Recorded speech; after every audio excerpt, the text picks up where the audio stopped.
आज हम उसके नेक्स्ट टॉपिक को कंटिन्यू करेंगे। नेक्स्ट टॉपिक है हमारे यहाँ पर nominal and real GDP. GDP हमें पता है क्या होता है, ग्रॉस डोमेस्टिक प्रोडक्ट। चलिए अब यहाँ पर हमारा है nominal and real GDP. Nominal and real GDP का क्या मतलब होता है, पहले हम उसे क्लियर करते हैं, उसके बाद आगे बढ़ेंगे। तो देखिए नॉमिनल जीडीपी क्या होता है। नॉमिनल जीडीपी का मतलब होता है it is the market value of goods and services. ये गुड्स एंड सर्विसेज की वो मार्केट वैल्यू है produced within the domestic territory of a country during an accounting year as estimated using the current year prices। मतलब हमारी domestic territory में एक accounting year के बीच में जितना भी प्रोडक्शन हुआ है गुड्स एंड सर्विसेज का, उसके अमाउंट को हम क्या कहते हैं, नॉमिनल जीडीपी। बट इसमें थोड़ा सा डिफरेंस है। नॉमिनल जीडीपी हम ठीक है हमारे पूरे अकाउंटिंग ईयर में डोमेस्टिक टेरिटरी के अंदर जितने भी गुड्स एंड सर्विसेज हुए उनको जब हम करेंट प्राइस पर मेजर करते हैं, मतलब आज के टाइम में उन गुड्स एंड सर्विसेज का क्या प्राइस है, करंट प्राइस मतलब अभी का प्राइस, तो जब हम उस पर मेजर करते हैं तो that is known as nominal GDP. तो नॉमिनल जीडीपी में क्या होता है, देखिए इट में increase without any increase in the quantity of output in the economy. ये जो नॉमिनल जीडीपी है ये बढ़ती है, नॉमिनल जीडीपी बढ़ती है, बट ऐसा ज़रूरी नहीं है कि नॉमिनल जीडीपी बढ़ रही है तो हमारा जो आउटपुट है वो भी बढ़ रहा हो, ऐसा कोई ज़रूरी नहीं है। अभी हम एक एग्जांपल लेंगे उससे हमें क्लियर हो जाएगा, ठीक है। नॉमिनल जीडीपी बढ़ती है, इट में increase without any increase in the quantity of output in the economy. हमारी इकोनॉमी में जो आउटपुट पहले हो रहा था, मतलब सपोज यहाँ पर हम पहले 10,000 यूनिट्स प्रोड्यूस कर रहे थे, 10,000 ब्लैक या फिर 10,000 कुछ भी हम यहाँ पर ले सकते हैं, 10,000 यूनिट प्रोड्यूस कर रहे थे पूरी इकोनॉमी में गुड्स की, ठीक है।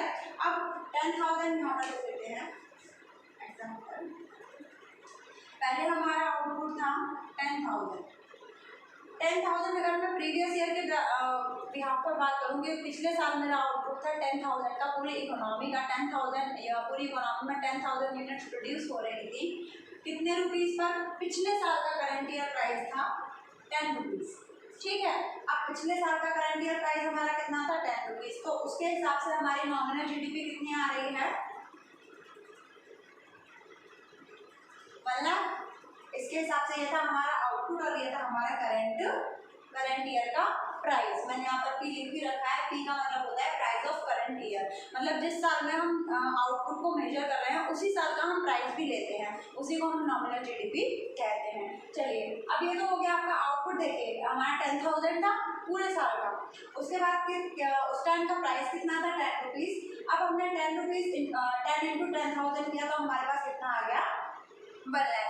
मतलब ये मेरी नॉमिनल जीडीपी है पिछले साल की। अब चलो इस साल की लेते हैं, ठीक है। इसमें देखो अब इस ईयर की अगर हम लें, हमारा आउटपुट सेम है और जैसा कि हमें पता है हर चीज़ के प्राइस दिन पर दिन बढ़ते जा रहे हैं, ठीक है। अब हमारे प्राइस दिन पर दिन बढ़ते जा रहे हैं तो हम क्या करेंगे, यहाँ पर मैंने लिख दिया आपका 12। पिछले साल प्राइस कितना था, 10, क्योंकि यहाँ पर हम करंट ईयर का प्राइस लेते हैं, ये पिछले साल का प्राइस था, ये इस साल का प्राइस है, करंट ईयर का प्राइस है। तो यहाँ पर अब हमारी नॉमिनल जीडीपी कितनी आ गई,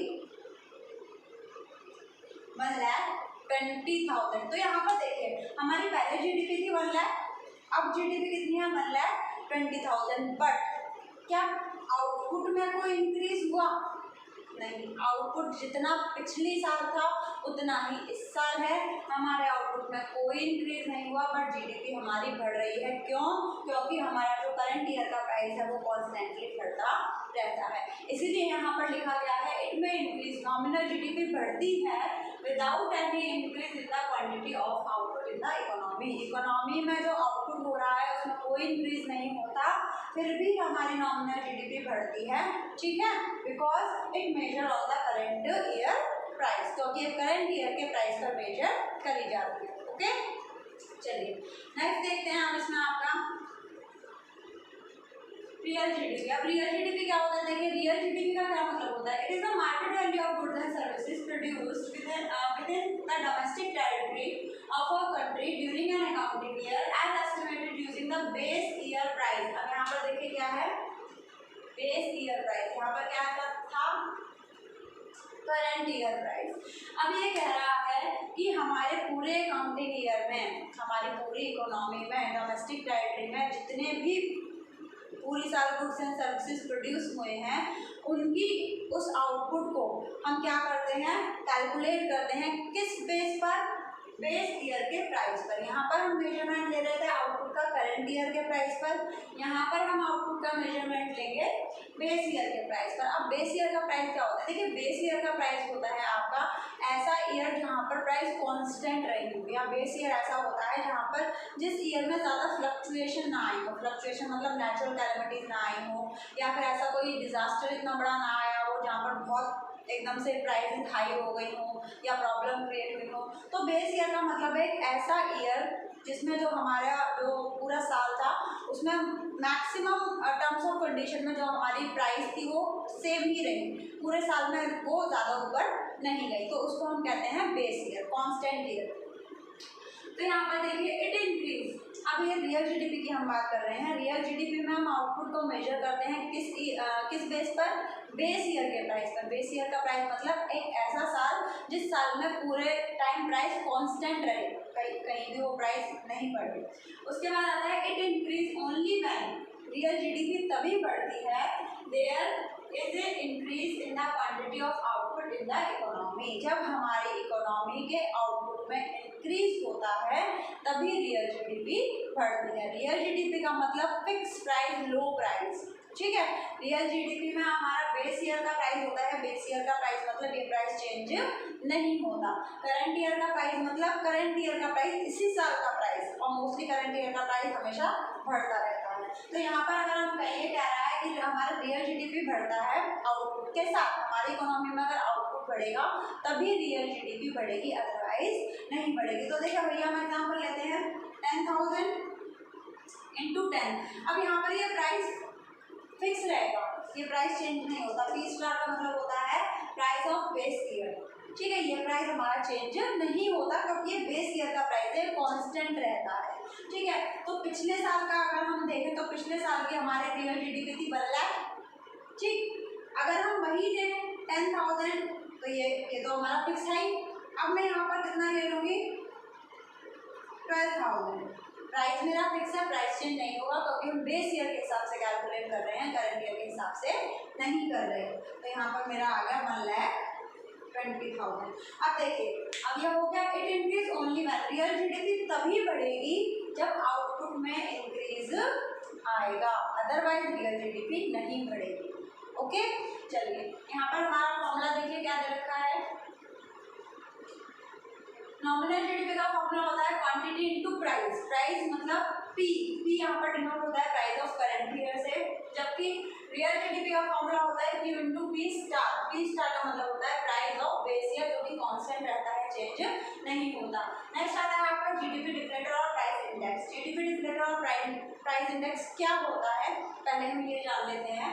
it refers to the ratio between GDP at current price and GDP at constant price. इसको एक्सप्रेस कैसे करते हैं, इसका फॉर्मूला क्या होता है। अच्छा एक मिनट, जीडीपी डिफ्लेटर और प्राइस इंडेक्स दोनों एक ही बात होती है। हम जीडीपी डिफ्लेटर या प्राइस इंडेक्स से जीडीपी, नॉमिनल जीडीपी और रियल जीडीपी इन दोनों के बीच का रेशियो निकालते हैं कि अगर चेंज हुआ तो किस रेशियो पे चेंज हुआ, ठीक है। तो यहाँ पर हम वो निकालते हैं। जीडीपी डिफ्लेटर आ जाएगा, प्राइस इंडेक्स आ जाएगा। आपके प्रीवियस 5 ईयर के क्वेश्चन आप उठा के देखेंगे तो आपको मोस्टली यही क्वेश्चन मिलेगा न्यूमेरिकल में रिलेटेड टू जीडीपी डिफ्लेटर और प्राइस इंडेक्स। वहाँ पर आपको इन तीन में से कोई एक चीज़ पूछी जाएगी, या तो आपसे प्राइस इंडेक्स पूछा जाएगा, प्राइस इंडेक्स या जीडीपी डिफ्लेटर एक ही बात होती है, या तो आपसे जीडीपी डिफ्लेटर पूछा जाएगा, या फिर आपसे नॉमिनल जीडीपी पूछा जाएगा, या फिर रियल जीडीपी पूछा जाएगा, ठीक है। तो अगर आप एक ये फॉर्मूला याद कर ले तो आपको तीनों में से कुछ भी निकालने में प्रॉब्लम नहीं होगी। ये हमारा फॉर्मूला होता है प्राइस इंडेक्स या रियल प्राइस इंडेक्स या फिर जीडीपी डिफ्लेटर का क्या फॉर्मूला होता है, nominal GDP upon real GDP into 100। इसको हम कहते हैं जीडीपी एट करंट प्राइस क्योंकि करंट प्राइस पर होता है, और इसको हम कहते हैं जीडीपी एट कांस्टेंट प्राइस, यहाँ पर प्राइस चेंज नहीं होता, इनटू 100। तो आप किसी भी तरीके से लिख सकते हैं, बात वही है, ठीक है।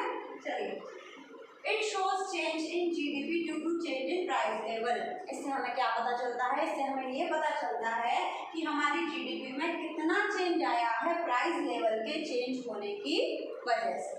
ओके चलिए नेक्स्ट आता है आपका GDP and welfare. GDP and welfare देखिए अगर हम जीडीपी की बात करें तो मोस्टली जीडीपी जो रेफर करी जाती है वो हम रियल जीडीपी की बात करते हैं, क्योंकि रियल जीडीपी से ही हमें एक्चुअल पता चलता है कि कितना आउटपुट इंक्रीज हुआ। नॉमिनल जीडीपी से तो हमें पता ही नहीं चलता कि कितना आउटपुट इंक्रीज हुआ। ठीक है, तो यहाँ पर देखिए जीडीपी एंड वेलफेयर। जीडीपी बढ़ना मतलब इकोनॉमिक बढ़ना, और वेलफेयर मतलब लोगों की भलाई होना। इन दोनों के बीच में हम थोड़ा सा पढ़ेंगे कि दोनों कैसे सिमिलर हैं या दोनों कैसे अपोजिट हैं। ठीक है, चलिए तो यहाँ पर आता है GDP and welfare. Increase in real GDP means increase in the level of output in the economy. अभी हमने पढ़ा कि अगर हम जो जीडीपी का मतलब होता है, यहाँ पर हम रियल जीडीपी की बात कर रहे हैं, अगर रियल जीडीपी बढ़ रही है दैट मीन्स हमारी इकोनॉमी का आउटपुट भी बढ़ रहा है। अदर थिंग रिमेन्स कांस्टेंट, बाकी की चीज़ें कांस्टेंट हैं। दिस मीन्स, इसका मतलब है greater availability of goods per person implying higher level of welfare. इसका मतलब अब देखिए ये है आउटपुट ज़्यादा हो रहा है, मतलब ज़्यादा लोगों को गुड्स की अवेलेबिलिटी भी हो रही है। अब आउटपुट ज़्यादा है, पॉपुलेशन इतनी है, तो मतलब ज़्यादा सामान ज़्यादा है तो लोगों को उनकी अवेलेबिलिटी भी ज़्यादा है, मतलब लोगों के पास वो सामान भी ज़्यादा पहुँच रहा है पर पर्सन के हिसाब से। Employing high level of welfare, जिसके हिसाब से अगर हम लगाएं कि भाई आउटपुट ज़्यादा हो रहा है तो लोगों के पास सामान भी ज़्यादा पहुंच रहा है, उनकी नीड्स भी ज़्यादा सेटिस्फाई हो रही हैं, इसका मतलब सोशल वेलफेयर भी हो रहा है। ये तो है इसमें सिमिलैरिटी कि जीडीपी और वेलफेयर दोनों पॉजिटिव कैसे हैं। अब इसमें हम थोड़ी सी लिमिटेशन देखते हैं, इसमें प्रॉब्लम कहाँ आती है कि जीडीपी अलग है और वेलफेयर अलग है, तो इसकी कुछ लिमिटेशंस होती हैं, उसको हम देखते हैं कि कहाँ पर जीडीपी की इम्पोर्टेंस कम हो जाती है अगर हम उसको वेलफेयर के मेजरमेंट से करके देखें तो। अब यहाँ पर आता है लिमिटेशन, इन दोनों को अलग कैसे किया जाता है, कहाँ पर ये दोनों अलग अलग हो जाते हैं। Distribution of income. Distribution of income मतलब देखिए जीडीपी तो बढ़ेगी ही बढ़ेगी। आप जैसे आप नेशनल इनकम है तो नेशनल इनकम अगर रिचर सेक्शन के पास ज़्यादा हो, ठीक है, या उसका कंट्रीब्यूशन हम कैसे भी करें तो जीडीपी, ऑब्वियस सी बात है नेशनल इनकम बढ़ी तो जीडीपी बढ़ी, बट उसका डिस्ट्रीब्यूशन कैसे किया जाता है ये डिपेंड करता है सोशल वेलफेयर पे। अगर वो नेशनल इनकम सब लोगों में सेम बांटी जा रही है तो ठीक है, तो वेलफेयर हो रहा है। बट आज के टाइम पर अगर हम बात करें GDP as welfare losses significance, GDP को अगर हम वेलफेयर से नाप के देखें तो वो आज अपनी इम्पोर्टेंस खो रहा है, क्योंकि if the distribution of income turn unequal, मतलब यहाँ पर जो डिस्ट्रीब्यूशन ऑफ इनकम की अगर हम बात करें आज के टाइम में तो वो बहुत ही अनइक्वल हो रहा है, मतलब जो रिचर हैं वो और रिच होते जा रहे हैं और जो पुअर सेक्शन है वो और ही ज़्यादा पुअर होता जा रहा है। तो यहाँ पर जब हम डिस्ट्रीब्यूशन ऑफ इनकम की बात करते हैं तो जीडीपी तो बढ़ रही है, नेशनल इनकम तो बढ़ रही है, बट उस इनकम का डिस्ट्रीब्यूशन अनइक्वल हो रहा है जिससे हम सोशल वेलफेयर नहीं कर पा रहे हैं। नेक्स्ट आता है आपका कंपोजिशन ऑफ जीडीपी। जीडीपी का कंपोजिशन मतलब उसको बांटा किस तरीके से गया है, ठीक है, जीडीपी बढ़ रही है वो ठीक है, बट उसको बांटते किस तरीके से हम वो देखते हैं।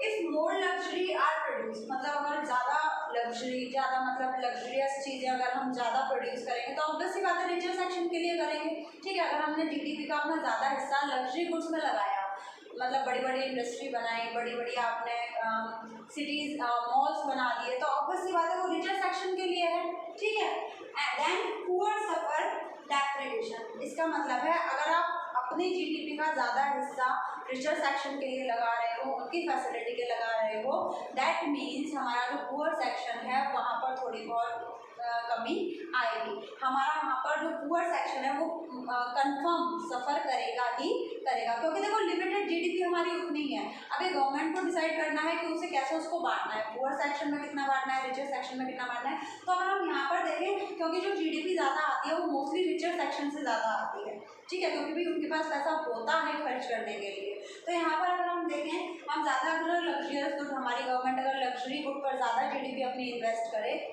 तो पुअर सेक्शन सफ़र करता है, ऑब्वियस सी बात है। इसका मतलब जीडीपी ग्रोथ इज मीनिंगलेस। अगर हम वेलफेयर के पॉइंट से देखें तो भाई तुम कितनी भी जीडीपी अपने कर लो, कितनी भी जीडीपी ग्रोथ अपनी कर लो, बट वो मीनिंगलेस है क्योंकि उससे सोशल वेलफेयर नहीं हो रहा। नेक्स्ट आता है आपका non monetary exchange. Non monetary exchange में सिंपली आपको बताती हूँ बार्टर सिस्टम। बार्टर सिस्टम क्या होता है, देखिए सच बार्टर सिस्टम आपने पहले पढ़ा होगा, सामान के बदले में सामान, यहाँ पर मनी ट्रांजैक्शन नहीं होता, ठीक है। और जहाँ मनी ट्रांजैक्शन नहीं होता वहाँ कोई रिकॉर्ड भी नहीं होता, ठीक। तो यहाँ पर आता है सच ट्रांजैक्शन रिमेन्स अनरिकॉर्डेड। इस तरीके की ट्रांजैक्शन जो होती हैं बार्टर सिस्टम जैसी, वो अनरिकॉर्डेड रहती हैं क्योंकि वो मनी टर्म्स में नहीं होती। So greater the under estimation of GDP as an index of welfare. यहाँ पर कह रहा है greater the under estimation of GDP, यहाँ पर हम जीडीपी को अंडर एस्टिमेट करते हैं। ये कह रहे हैं कि ये लोगों की भलाई के लिए तो ठीक है, ठीक, बट यहाँ पर क्या होता है, यहाँ पर जो लोग आपस में एक दूसरे से एक्सचेंज कर रहे हैं वो चीज़ें रिकॉर्ड ही नहीं हो पाती, तो वहाँ पर जीडीपी कैसी हो रहती है, अंडर एस्टिमेट रहती है, ठीक है। नेक्स्ट आता है आपका एक्सटर्नलिटीज। एक्सटर्नलिटीज आपका बहुत इंपॉर्टेंट है, मोस्टली हर बार आता है, ठीक है, शॉर्ट क्वेश्चन में आता है, तो इसको थोड़ा सा ध्यान से करेंगे। एक्सटर्नलिटीज क्या होता है, देखिए एक्सटर्नलिटीज का मतलब है the good and bad impact of economic activities without the price और पेनल्टी। मतलब हम अगर कोई काम कर रहे हैं, अब यहाँ पर हम जीडीपी की बात कर रहे हैं तो हम बिजनेस कर रहे हैं, ठीक है, हम बिजनेस करेंगे तभी जीडीपी बढ़ेगी। मतलब हम कोई अच्छा या बुरा काम कर रहे हैं, जिस अच्छे काम के बदले ना ही हम लोगों से पैसे लेते हैं और ना ही बुरे काम के बदले हम उनको पेनल्टी देते हैं, that is known as externalities, ठीक है। अब इसका हम एग्जांपल लेते हैं। पॉजिटिव तो इसमें नहीं है क्योंकि वेलफेयर और जीडीपी की अलग अलग बात करके रख रहे हैं।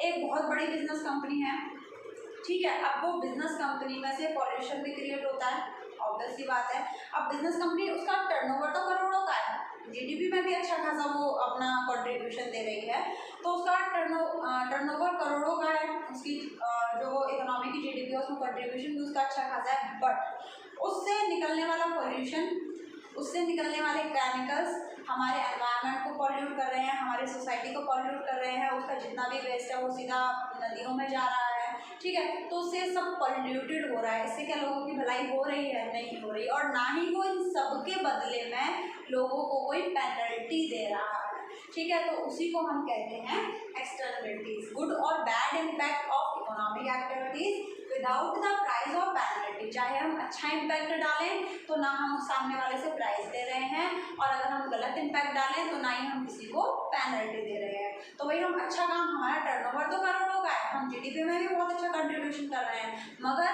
हम वेलफेयर नहीं कर पा रहे हैं। क्यों नहीं कर पा रहे भाई, पॉल्यूशन इतना ज़्यादा हो रहा है, हमारे यहाँ से जो स्मोक वगैरह होता है उससे एयर पॉल्यूशन हो रहा है, हमारा जो वाटर पॉल्यूशन है वो हो रहा है, तो यहाँ पर भी जीडीपी और वेलफेयर दोनों अलग अलग डायरेक्शन में दिखती है, ठीक है।